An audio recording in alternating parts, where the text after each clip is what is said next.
കോടതി മുറിയിൽ രോഹിത് മർഡർ കേസിന്റെ വാദപ്രതിവാദങ്ങൾ കേൾക്കാൻ കോടതി ഒരുങ്ങിക്കഴിഞ്ഞു. ദിശയ്ക്കും അഗസ്ത്യയ്ക്കും പുറമെ ആര്യൻ, സനൽ, ഷിബു, അഖിൽ, ദിശയുടെ അച്ഛൻ പ്രഭാകർ, അമ്മ ബീന, ഇന്ദ്രപ്രസ്ഥത്തിൽ നിന്നും അഗസ്ത്യയുടെ അച്ഛൻ, അമ്മ, അച്ഛമ്മ, അപ്പച്ചി, അഖിൽ, അങ്ങനെ എല്ലാവരും എത്തിയിരുന്നു. ദിയയ്ക്ക് വയ്യാത്തതുകൊണ്ട് അവൾ മാത്രം വന്നില്ലായിരുന്നു. ദിശയാണ് തനിക്ക് ഓപ്പോസിറ്റായി വരുന്നതെന്നറിഞ്ഞതും പബ്ലിക് പ്രോസിക്യൂട്ടർ മുകുന്ദൻ മേനോൻ ദിശയെ പുച്ഛത്തോടെ നോക്കി. ദിശയത് കണ്ടില്ലെന്ന് നടിച്ചു. അതിനിടയിലാണ് ദിശയുടെ ഫോണിലേക്ക് ഒരു കോൾ വരുന്നത്.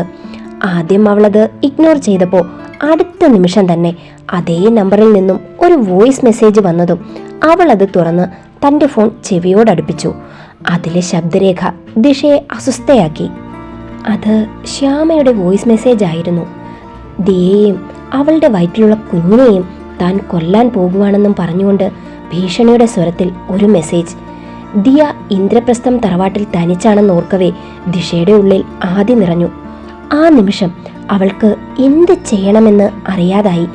അതേ നിമിഷം തന്നെയാണ് ജഡ്ജ് രാമമൂർത്തി കടന്നു വരുന്നത്. ദിശയുടെ നോട്ടം അഗസ്ത്യയിലേക്കും അഖിലിലേക്കും നീണ്ടു. കോടതി മുറിയുടെ ഡോർ അടയുന്ന ശബ്ദം അവൾക്ക് കേൾക്കാമായിരുന്നു. ഈ നിമിഷം തനിക്കെന്നല്ല ആർക്കും ഒന്നും ചെയ്യാൻ പറ്റില്ലെന്ന യാഥാർത്ഥ്യം മനസ്സിലാക്കി അവൾ ദൈവത്തിൽ വിശ്വാസം അർപ്പിച്ചു. ചേച്ചിയെക്കുറിച്ച് ഓർക്കവേ തൻ്റെ ധൈര്യമൊക്കെയും ചോർന്നു പോകുന്നത് പോലെ തോന്നിയതും ദിശ തൻ്റെ മനസ്സിനെ പാകപ്പെടുത്തിയെടുത്തു. മനസ്സിലൂടെ പലതരം ചിന്തകൾ കടന്നുപോയി. ഒരുപക്ഷെ ഇത് തന്നെയാവും ശ്യാമയും ആഗ്രഹിച്ചത്. തൻ്റെ മനസ്സ് അസ്വസ്ഥമാക്കുക, മാനസികമായി തന്നെ തളർത്തുക. അതോടെ കേസ് തോറ്റുപോകും. ഇല്ല, താൻ ഒരിക്കലും തോൽക്കാൻ പാടില്ല. താൻ ഇവിടെ തോറ്റ ഒപ്പം തോക്കുന്നത് സച്ചുവേട്ടൻ കൂടിയാ.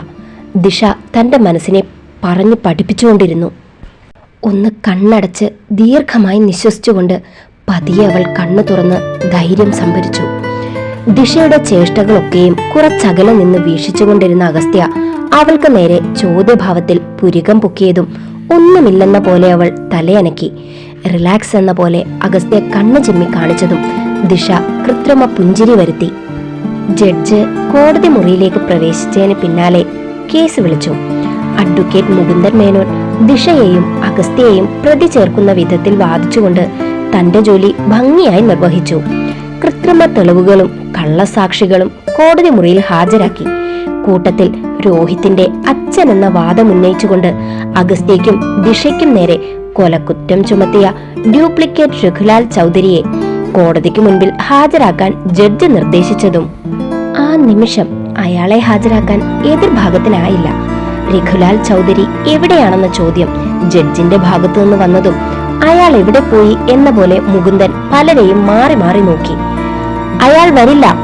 രോഹിത് ചൗധരിയുടെ പിതാവ് രഘുലാൽ ചൗധരി വർഷങ്ങൾക്ക് മുമ്പേ മരിച്ചുപോയതാണ്. പിന്നെ എങ്ങനെയാ അയാൾ ഇന്ന് കോടതിയിൽ ഹാജരാകുന്നത്? ഒരു പെൺസ്വരം കോടതിയിൽ മുറിയിൽ ഉയർന്നതും എല്ലാവരുടെയും കണ്ണുകൾ അവളിലേക്ക് നീണ്ടു. ദിശയായിരുന്നു അത്.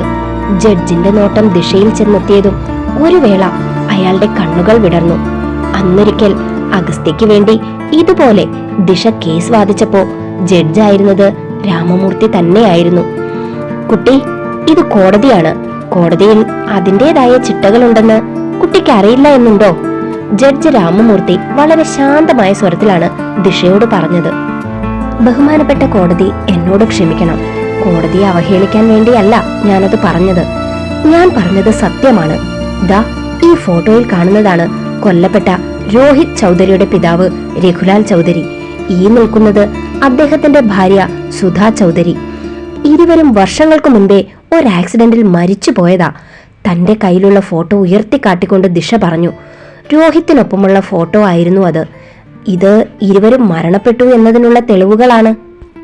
ദിശ തന്റെ കയ്യിലുള്ള തെളിവുകൾ കോടതിയെ ഏൽപ്പിച്ചു. ജഡ്ജ് അത് പരിശോധിച്ച് സത്യമാണെന്ന് ഉറപ്പുവരുത്തി. അപ്പോ ഈ പരാതിയിൽ പറയുന്ന രഘുലാൽ ചൗധരി ആരാ? അയാളെവിടെ? അയാളെ ഇവിടെ ഹാജരാക്കണം.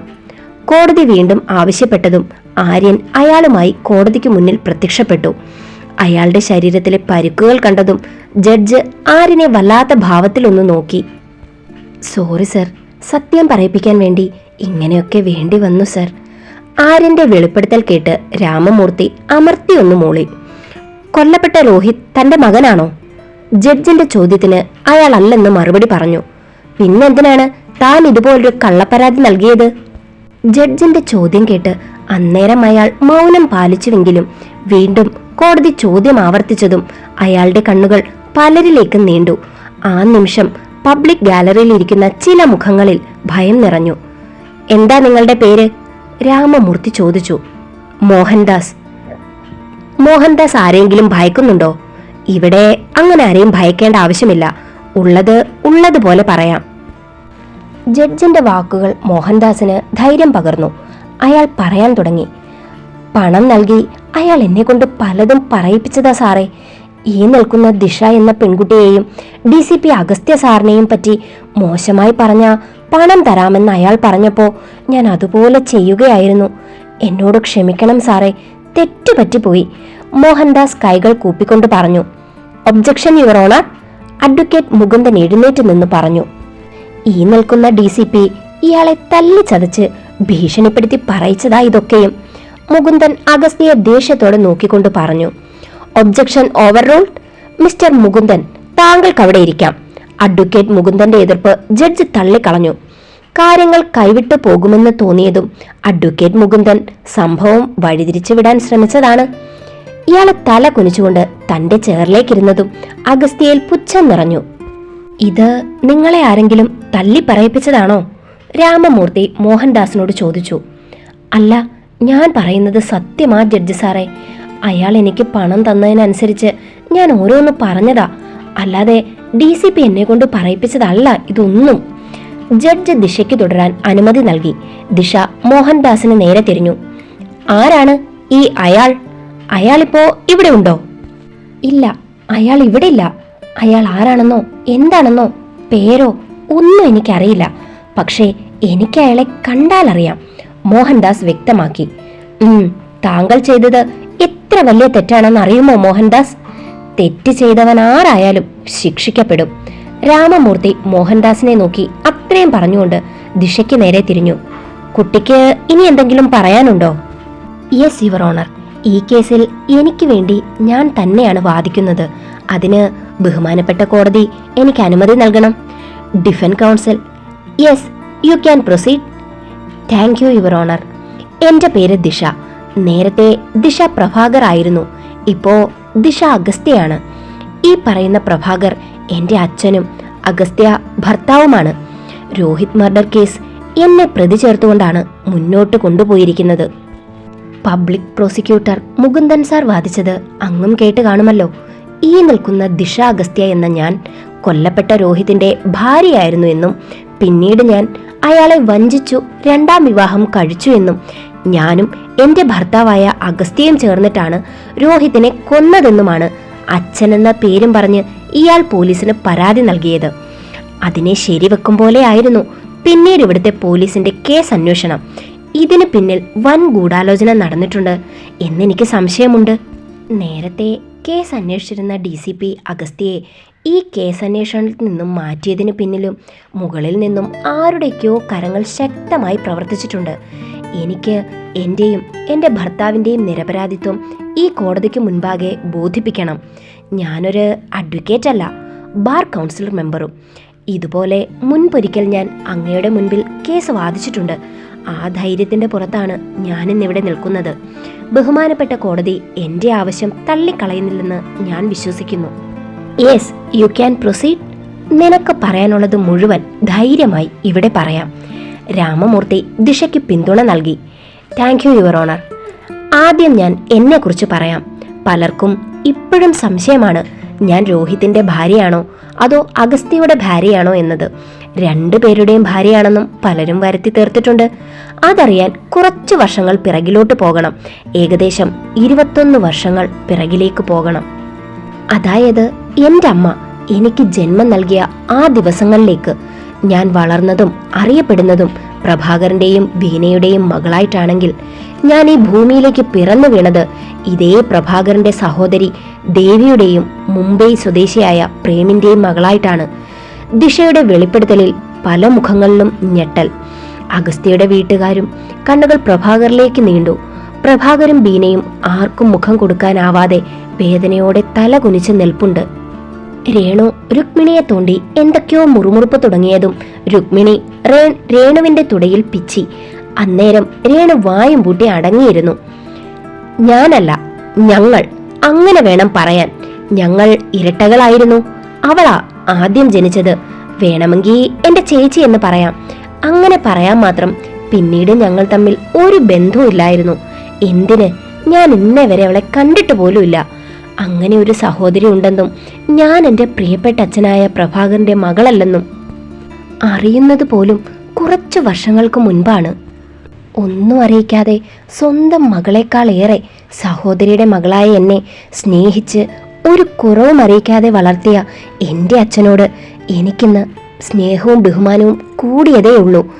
ഇന്നും ഞാൻ ഏറ്റവും കൂടുതൽ സ്നേഹിക്കുന്നത് ആ നിൽക്കുന്ന എൻ്റെ അച്ഛനെയാ. എന്നും അങ്ങനെയായിരിക്കും. ദിഷയുടെ സ്വരമിടറി, കണ്ണു നിറഞ്ഞു. തലകുനിച്ചിരിക്കുന്ന പ്രഭാകർ തല ഉയർത്തി നിറക്കണ്ണുകളോടെ മകളെ നോക്കി. പിന്നീട് ദിഷ തന്റെ യഥാർത്ഥ അച്ഛന്റെയും അമ്മയുടെയും പ്രണയവും ജീവിതവും അവരുടെ മരണവും പിന്നീട് താനും തന്റെ സഹോദരിയും വളർന്നതും കോടതി മുൻപാകെ ബോധ്യപ്പെടുത്തി. ഞാൻ പ്രഭാകരന്റെ മകളായി ദിഷയെന്ന പേരിൽ ഇവിടെ വളർന്നപ്പോൾ അവൾ ഞങ്ങളുടെ അച്ഛന്റെയും അമ്മയുടെയും കൂടെ ഗേളി എന്ന പേരിൽ മുംബൈയിൽ വളർന്നു. 16 വർഷത്തോളം അവളും ഒരു കുറവും അറിയാതെ ജീവിച്ചു. എന്നാൽ ഞങ്ങളുടെ അച്ഛനും അമ്മയും കൺമുന്നിൽ വെച്ച് വെടിയേറ്റു മരിക്കുന്നതോടെ അവളുടെ ജീവിതം തകർന്നു. 4-5 ഗുണ്ടകൾ വീട് അതിക്രമിച്ച് കയറി ഇരുവരെയും വെടിവെക്കുകയായിരുന്നു. ഞങ്ങളുടെ അച്ഛന്റെ പേരിലുള്ള സ്വത്ത് സ്വന്തമാക്കാൻ വേണ്ടിയാണ് അന്നവർ ഞങ്ങളുടെ അച്ഛനെ ഇല്ലാതാക്കിയത്. പിന്നീട് അച്ഛനും അച്ഛമ്മയുമാണ് സ്വത്ത് ഗേളി എന്ന കൊച്ചുമകളുടെ പേരിൽ എഴുതി വച്ചത്. ഞങ്ങളുടെ അച്ഛനെ ഇല്ലാതാക്കിയവർ തന്നെ അച്ഛനെയും അച്ഛമ്മയെയും ഇല്ലാതാക്കി. മൈനറായ ഗേളിയെ കൊന്ന സ്വത്ത് കൈക്കലാക്കാൻ പറ്റില്ലെന്ന് കണ്ടതും അവളെ അവർ വെറുതെ വിട്ടു. ഗേളി പിന്നീട് കുറച്ചുനാൾ അച്ഛന്റെ ബന്ധുക്കളുടെ കൂടെ ആ വലിയ വീട്ടിൽ താമസിച്ചു. എന്നാ ഇതിനൊക്കെയും പിന്നിൽ ഇതേ ബന്ധുക്കളാണെന്നറിഞ്ഞ അവൾ വീട് വിട്ടിറങ്ങി. അച്ഛന്റെ സഹോദരിയും ഭർത്താവും അവരുടെ മക്കളും കൊച്ചുമകനുമായിരുന്നു ഇതിന് പിന്നിൽ. അവരുടെ ഉദ്ദേശം കൊച്ചുമകനെ കൊണ്ട് തന്നെ വിവാഹം കഴിപ്പിച്ച് പിന്നീട് സ്വത്ത് കൈക്കലാക്കി തന്നെയും കൂടി കൊന്ന് കളയുമെന്ന് തിരിച്ചറിഞ്ഞ അവൾ ഒരു രാത്രി അവിടുന്ന് ആരും അറിയാതെ രക്ഷപ്പെട്ടു. ആ രാത്രിയിലാണ് ഗേളി കൊല്ലപ്പെട്ട രോഹിത്തിന്റെ വണ്ടിക്ക് മുന്നിൽ ചെന്ന് പെടുന്നത്. രോഹിത് അവളെ ഹോസ്പിറ്റലിൽ എത്തിച്ചു. പിന്നീട് അങ്ങോട്ട് ഗേളി ചാന്ദിനിയായി മാറുകയായിരുന്നു. രോഹിത്തിന്റെ മാത്രം ചാന്ദിനി. ഓർമ്മകൾ നഷ്ടപ്പെട്ട അവളെ രോഹിത് ഉപേക്ഷിച്ചില്ല. പകരം സ്വന്തം ജീവിതത്തിലേക്ക് ക്ഷണിച്ചു. സ്വന്തമാണെന്ന് പറയാൻ ആരുമില്ലാത്ത രോഹിത്തിന് പിന്നീട് അവളായിരുന്നു എല്ലാം. ഗേളിയെപ്പറ്റി ഒന്നും അറിയാതെ, എന്തിന് അവൾ മൈനറാണെന്ന് പോലും അറിയാതെയാണ് രോഹിത് അവളെ വിവാഹം കഴിച്ചത്. പിന്നീട് അവൾ രോഹിത്തിന്റെ കൂടെ US-ലായിരുന്നു. 3 വർഷം അവർ ഒരുമിച്ച് ജീവിച്ചു. അവർക്കൊരു കുഞ്ഞു പിറന്നു. 3 മാസം പ്രായമായ കുഞ്ഞുമായി അവർ മുംബൈയിലേക്ക് തിരിച്ചു വന്നു. അവിടുന്ന് ഒരാഴ്ച കഴിഞ്ഞതും ഗേളിയെ കാണാതായി. രോഹിത് ഒരുപാട് അന്വേഷിച്ചു. ഒരു വിവരവുമില്ലായിരുന്നു. പിന്നീട് പ്രതീക്ഷകൾ അസ്തമിച്ച രോഹിത് കുഞ്ഞുമായി US-ലേക്ക് തിരിച്ചുപോയി. അത്രയും പറഞ്ഞ് ദിഷ ഒന്ന് നിശ്വസിച്ചു. ഈ പറഞ്ഞ കഥകളൊക്കെയും ഞാൻ ഉണ്ടാക്കി പറഞ്ഞതല്ല. DCP അഗസ്ത്യയും CI ആര്യനും മുംബൈയിൽ ഒരാഴ്ചയോളം താമസിച്ച് അന്വേഷിച്ചറിഞ്ഞ കഥകൾ. ഇതൊക്കെയും അതിനുള്ള തെളിവുകളാണ്. ഗേളിയുടെ ഈ തിരോധാനത്തിന് പിന്നിലും ഇതേ ബന്ധുക്കൾ തന്നെയായിരുന്നു. മുംബൈയിൽ തിരിച്ചെത്തിയ അവളെ അവർ കിഡ്നാപ്പ് ചെയ്തതാണ്. മേജറായ അവളുടെ ഒപ്പായിരുന്നു അവർക്ക് ആവശ്യം. അത് കൈക്കലാക്കിയാൽ അവർ തന്നെ കൊല്ലുമെന്ന് തിരിച്ചറിഞ്ഞ ഗേളി ആ നിമിഷം ഒരു കൊക്കയിലേക്ക് ചാടി സ്വയം ജീവനൊടുക്കി. ഇതൊന്നും അറിയാതെ രോഹിത് കുഞ്ഞുമായി അവളുടെ വരവും കാത്തു ജീവിച്ചു. ഇതിനിടയിലാണ് DCPയുടെ പേരിൽ കെട്ടിച്ചമച്ച കൈക്കൂലി കേസ് വാദിച്ച് ദിഷ എന്ന ഞാൻ വാർത്തകളിൽ ഇടം നേടിയത്. സോഷ്യൽ മീഡിയ വഴി രോഹിത് ഇത് കാണാനിടയായി. ഞാൻ ചാന്ദിനിയാണെന്ന് തെറ്റിദ്ധരിച്ച് അന്ന് അയാൾ കേരളത്തിലേക്ക് വന്നതാണ്. നേരെ ചെന്നത് എന്റെ ഭർത്താവായ DCP അഗസ്ത്യയെ കാണാൻ. ആ നിമിഷം ദിഷയുടെ നോട്ടം അഗസ്ത്യയിലേക്ക് നീണ്ടു. അവളുടെ മനസ്സിൽ അന്നേ ദിവസം അഗസ്ത്യ കാട്ടിക്കൂട്ടിയതൊക്കെയും കടന്നുപോയി. അത് മനസ്സിലാക്കിയ അഗസ്ത്യ ചുണ്ടിലൊളിപ്പിച്ച ചിരിയാലെ ദിഷയെ നോക്കി. ഇരുവരുടെയും കണ്ണുകൾ അതിന്റെ ഇണയുമായി കൊരുത്തു.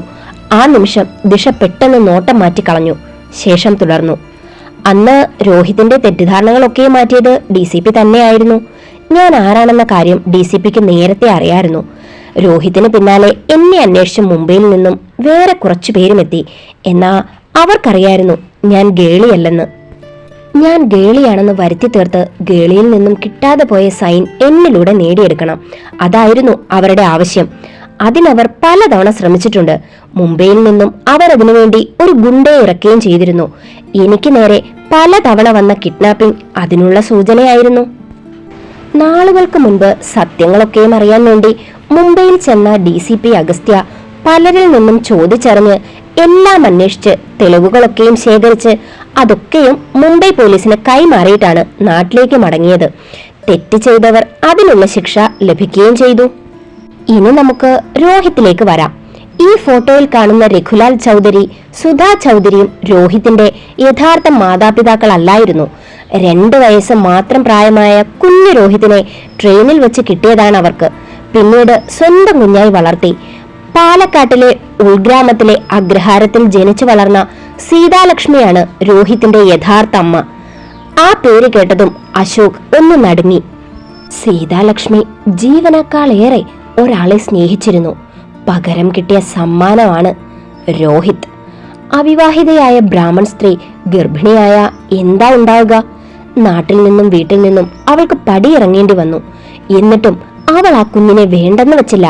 പ്രസവിച്ച് പൊന്നുപോലെ വളർത്തി വരികയായിരുന്നു. ഒടുവിൽ 2 വർഷത്തിനു ശേഷം ഒരു ട്രെയിൻ യാത്രയിൽ അവൾക്ക് ആ കുഞ്ഞിനെ നഷ്ടമായി. പിന്നീട് ആ കുഞ്ഞിനെ മക്കളില്ലാത്ത രഘുലാലും സുധയും എടുത്തു വളർത്തി. ദാ ഇതാണ് സീതാലക്ഷ്മി എന്ന രോഹിത്തിന്റെ യഥാർത്ഥ അമ്മ. ദിശ ലക്ഷ്മിയുടെ ഫോട്ടോ ഉയർത്തിപ്പിടിച്ചതും അശോകിന് ഈ നിമിഷം താൻ നെഞ്ചു പൊട്ടി മരിച്ചു പോകുമെന്ന് തോന്നി. അയാളുടെ മുഖം വിളറി വെളുക്കുന്നതും മുഖത്തെ വിയർപ്പ് കണങ്ങൾ തൂവാല കൊണ്ട് തുടയ്ക്കുന്നതും അഗസ്ത്യ പുച്ഛത്തോടെ നോക്കിയിരുന്നു. ഇതൊന്നും അറിയാതെ തൊട്ടരികിൽ സുജാതയുണ്ട്. അവർ ദിശയുടെ വാദം അഭിമാനത്തോടെ നോക്കി നിൽക്കുകയാണ്. ഇതൊക്കെയും ഞാൻ ഉണ്ടാക്കി പറയുന്നതല്ല. ഇത് മരിച്ചുപോയ രോഹിത്തിന്റെ ഡയറിയാണ്. രോഹിത്തിന്റെ കഥകൾ മുഴുവൻ ഇതിലുണ്ട്.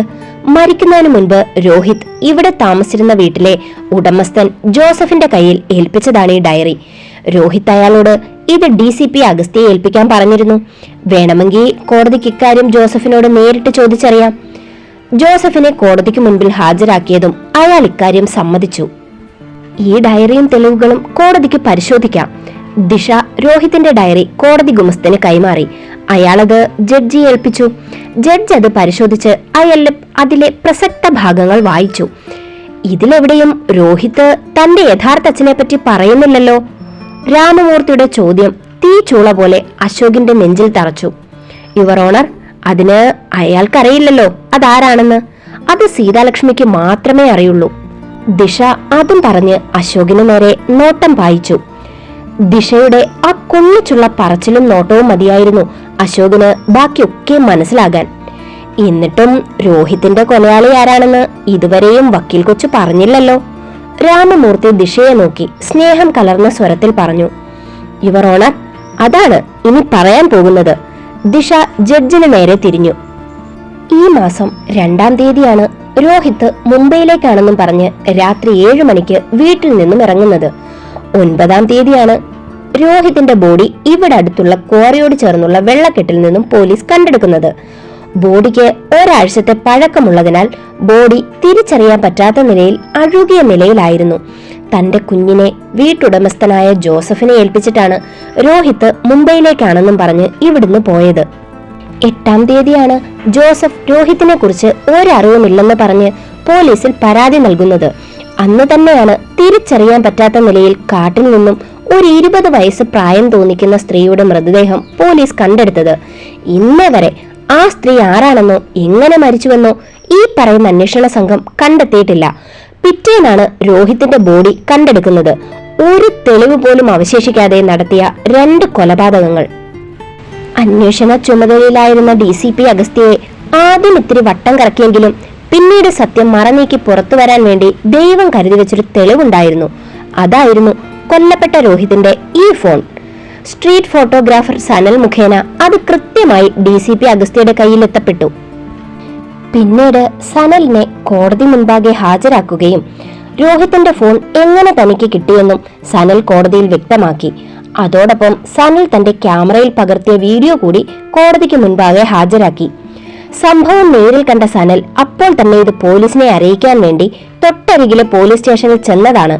എന്നാൽ അവിടെ ഡ്യൂട്ടിയിലുണ്ടായിരുന്ന SI സുധാമണിയും PSC ശ്രീനിവാസനും താനൊന്നും കണ്ടിട്ടില്ല എന്ന് കരുതിയാൽ മതിയെന്നും ഇതാരോടും പറയാൻ നിൽക്കണ്ട, താൻ കൂടി അകത്താവുമെന്ന് പറഞ്ഞ് ഈ നിൽക്കുന്ന സനലിനെ ഭീഷണിപ്പെടുത്തി തിരിച്ചയക്കുകയായിരുന്നു. അതോടെ സനലിന് മനസ്സിലായി തന്റെ കയ്യിലെ തെളിവ് ഇവരുടെ കയ്യിലേൽപ്പിച്ച താൻ കൂടി പെടുമെന്ന്. സ്വയം സംരക്ഷണം ഉറപ്പുവരുത്തി അയാൾ കൊച്ചിയിലേക്ക് തിരിച്ചു പോവുകയായിരുന്നു. പിന്നീട് രോഹിത് മർഡർ കേസ് വാർത്തകളിൽ നിറഞ്ഞു നിന്നപ്പോഴാണ് ഇയാൾ മരിച്ചുവെന്ന കാര്യം സനൽ അറിയുന്നത്. കുറ്റബോധം തോന്നിയ സനൽ പിന്നീട് DCP അഗസ്ത്യയെ തേടി വരികയും ഈ തെളിവുകൾ ഏൽപ്പിക്കുകയും ചെയ്തു. എന്തുകൊണ്ട് ഒരാളെ തട്ടിക്കൊണ്ടു പോകുന്നത് നേരിൽ കണ്ടിട്ടും അത് പോലീസിനെ അറിയിച്ചില്ല എന്ന ചോദ്യം സനലിന് നേരെ ഉണ്ടായേക്കാം എന്നത് ദിശയ്ക്കറിയാവുന്നതുകൊണ്ട് സനലിനെ രക്ഷിക്കുക എന്ന ഉദ്ദേശത്തോടെയും തനിക്കിട്ട് പണിത ACP ശ്രീനിവാസനും ASI സുധാമണിക്കും തിരിച്ചെട്ടിന്റെ പണി കൊടുക്കുക എന്ന ഉദ്ദേശത്തോടെ തന്നെയാണ് ദിശ ചെറിയൊരു നുണ കോടതിയിൽ പറഞ്ഞത്. ദിശയുടെ പണത്തിനു മുന്നിൽ വീണുപോയ ചില കോൺസ്റ്റബിൾമാർ കള്ളസാക്ഷി പറയുകൂടി ചെയ്തതും ശ്രീനിവാസനും സുധാമണിയും സംശയത്തിന്റെ നിഴലിലായി. കഴുത്തിൽ ബെൽറ്റിട്ട് ഒടിഞ്ഞ കൈയുമായി സാക്ഷിക്കൂട്ടിൽ നിൽക്കുന്ന ശ്രീനിവാസന് അത് നിഷേധിക്കാനുള്ള ആരോഗ്യം പോലും ഇല്ലായിരുന്നു. സുധാമണി ഇക്കാര്യം നിഷേധിച്ചെങ്കിലും സാഹചര്യ തെളിവുകളും സാക്ഷിമൊഴികളും അവർക്കെതിരായിരുന്നു. താൻ പറഞ്ഞുകൊടുത്ത ഭാഗമാണല്ലോ ഇത്. ദൈവമേ, ഇവൾക്ക് മുന്നിൽ മുകുന്ദൻ ഒന്നുമല്ല. ദിശയുടെ ക്രിമിനൽ മൈൻഡ് കണ്ട് അഗസ്ത്യ സ്വയമേ ഒന്ന് പറഞ്ഞുപോയി. യുവർ ഓണർ, ഇതാണ് കൊല്ലപ്പെട്ട രോഹിത്തിന്റെ ഫോൺ. ഇതിൽ നിന്നും രോഹിത് അവസാനമായി കോൾ ചെയ്തത് DCP അഗസ്ത്യക്കാണ്. 2-ാം തീയതി രാത്രി 8:25, അതായത് റെയിൽവേ സ്റ്റേഷനിൽ വെച്ച് സനൽ രോഹിത്തിനെ കണ്ടുമുട്ടുന്നതിന് നിമിഷങ്ങൾക്ക് മുൻപ്. ഇതിന്റെ കോൾ ഡ്യൂറേഷൻ പരിശോധിച്ചാൽ മനസ്സിലാകും അന്നേരം DCP കോൾ അറ്റൻഡ് ചെയ്തില്ല, അല്ലെങ്കിൽ കോൾ കണക്ട് ആയിട്ടില്ല എന്ന് ചിന്തിക്കാം. കോടതിയെ ബോധിപ്പിക്കാൻ വേണ്ടി ഞാൻ അന്നേ ദിവസത്തെ DCPയുടെ കോൾ ഹിസ്റ്ററി എടുത്തു വെച്ചിട്ടുണ്ട്. ഇതിലെവിടെയും രോഹിത്തിന്റെ ഈ നമ്പർ നമുക്ക് കാണാൻ കഴിയുന്നില്ല. സോ അതിനർത്ഥം കോൾ കണക്ട് ആയിട്ടില്ല എന്നതാണ്. പിന്നീട് നമുക്ക് കാണാൻ പറ്റുന്നത് 7 മണിക്ക് ഡ്രൈവർ സുധാകരൻ എന്നൊരാളെ വിളിച്ചതാണ്. അന്ന് രാവിലെയും രോഹിത് ഡ്രൈവർ സുധാകരനെ വിളിച്ചിട്ടുണ്ട്. രോഹിത്തിന്റെ ഫോണിലെ കോൾ ഡീറ്റെയിൽസ് ഞാൻ പരിശോധിച്ചു. ഇതിലൊക്കെയും രോഹിത് സുധാകരനെ പല ദിവസങ്ങളായി വിളിച്ചിട്ടുണ്ട്. കോൾ റെക്കോർഡിംഗ്സ് പരിശോധിച്ചപ്പോ സംശയിക്കേണ്ട തരത്തിൽ ഒന്നുമില്ലായിരുന്നെങ്കിലും അവസാനമായി രോഹിത്തിനെ കണ്ട വ്യക്തി എന്ന നിലയിൽ സുധാകരനെ ചോദ്യം ചെയ്യേണ്ടി വന്നു. ആദ്യം സുധാകരൻ കള്ളം പറഞ്ഞ് രക്ഷപ്പെടാൻ ശ്രമിച്ചുവെങ്കിലും പിന്നീട് സംശയത്തിന്റെ പുറത്ത് ഒന്നുകൂടെ ചോദ്യം ചെയ്തപ്പോഴാണ് സുധാകരൻ സത്യം തുറന്നു പറയുന്നത്. ദിശയുടെ വാദം കേട്ടത് കോടതി ഒന്നടങ്കം നിശബ്ദരായി. ഡ്രൈവർ സുധാകരനെ കോടതി മുൻപാകെ ഹാജരാക്കാൻ അനുമതി നൽകണമെന്ന് ഞാൻ താഴ്മയോടെ അപേക്ഷിക്കുന്നു. ദിശയുടെ ആവശ്യം കോടതി അംഗീകരിച്ചു. സുധാകരൻ പ്രതിക്കൂട്ടിൽ വന്നു നിന്നു. ഇയാളാ എനിക്ക് പണം തന്നതും DCPയെയും ഈ മാഡത്തിനെയും പറ്റി ഇല്ലാത്തത് പറയണമെന്നും പറഞ്ഞ് കുറച്ച് ഫോട്ടോസ് എന്നെ ഏൽപ്പിച്ചതും. സുധാകരനെ കണ്ടതും സാക്ഷിക്കൂട്ടിൽ നിൽക്കുന്ന മോഹൻദാസ് ഉറക്കെ പറഞ്ഞു. സുധാകരന്റെ മുഖം വിളറി വെളുത്തു. അയാളുടെ ഉള്ളിലെ ഭയം ഏറി വന്നു. സുധാകര, ഈ ഫോൺ കോളിൽ നിന്നും വ്യക്തമാണ് കൊല്ലപ്പെട്ട രോഹിത് അവസാനമായി യാത്ര ചെയ്തത് തന്റെ കാറിലാണ്. അതും രാത്രി 7 മണി നേരത്ത്. രോഹിത്തിന്റെ പോസ്റ്റ്മോർട്ടം റിപ്പോർട്ടിൽ പറയുന്നുണ്ട് രോഹിത് കൊല്ലപ്പെട്ടത് 9-നും 9:30-ക്കും ഇടയിലാണെന്ന്. ഇനി പറ, അന്ന് 7-നും 9:30-ക്കും ഇടയിൽ എന്താണ് സംഭവിച്ചത്? ദിശയുടെ ചോദ്യം കേട്ട് സുധാകരന്റെ കണ്ണുകൾ ഭയത്താൽ കോടതി മുറി മുഴുവൻ ഒഴുകി നടന്നു.